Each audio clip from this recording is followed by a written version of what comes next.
Bán căn hộ dịch vụ mặt tiền đường kênh 26 tháng 3, phường Bình Hưng Hòa, quận Bình Tân, với diện tích chiều ngang là 8m, chiều dài là 38m, nở hậu là 20m, tổng diện tích công nhận trên sổ là 600m².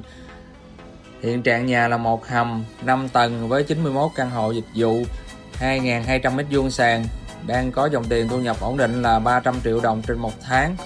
Vị trí nhà thì cách Lê Trọng Tấn khoảng 1 km, cách Ceylon City và Elmore Tân Phú khoảng 800m.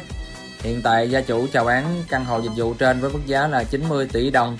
Nếu quý anh chị đầu tư quan tâm xin vui lòng liên hệ em qua số điện thoại 0919 419 468 để gặp trực tiếp chủ nhà thương lượng.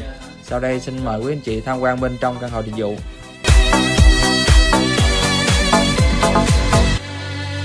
Welcome to the Shin Music Channel. Enjoy the vibes.